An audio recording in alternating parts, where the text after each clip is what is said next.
आज इंस्टाग्रामवर एक व्हिडिओ पाहिला, त्याच्यामध्ये असं होतं की असेल्युलर वॅक्सिन म्हणजेच पेनलेस वॅक्सिन याची इफिकसी म्हणजेच रोगप्रतिकारशक्ती कमी भेटते आणि पेनफुल वॅक्सिन ज्याच्यामुळे ताप जास्त येतो, सूज जास्त येते, तर त्याची अँटीजेनिसिटी जास्त असते आणि त्याच्यामुळे रोगप्रतिकारशक्ती बालकामध्ये जास्त येते। तर खरंच असं आहे का?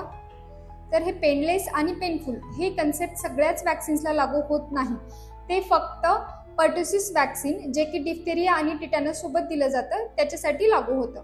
तर ह्याच्यातला डिफरन्स मेन काय आहे? पेनफुल वॅक्सिन जे आहे म्हणजेच होलसेल पर्ट्युसिस वॅक्सिन हे इनॅक्टिव्हेटेड पर्ट्युसिस सेल्स असतात आणि जे पेनलेस वॅक्सिन आहे म्हणजेच त्याला असेल्युलर कॉम्पोनंट म्हणतो आपण, ते पर्ट्युसिस टॉक्झिन्स त्याचे इनॅक्टिव्हेटेड अँटीजेन्स असतात।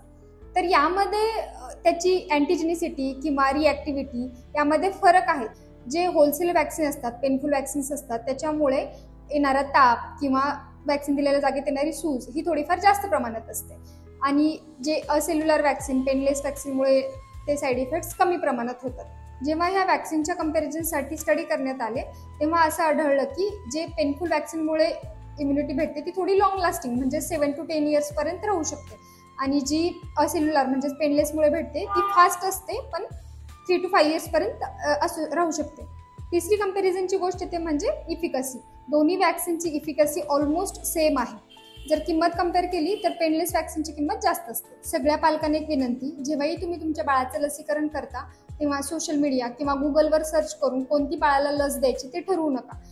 लसीकरण देण्याआधी तुम्ही तुमच्या पिडियाट्रिशियन्सशी संपर्क साधा आणि त्यांच्या सल्ल्यानुसारच बाळाचं लसीकरण पूर्ण करा।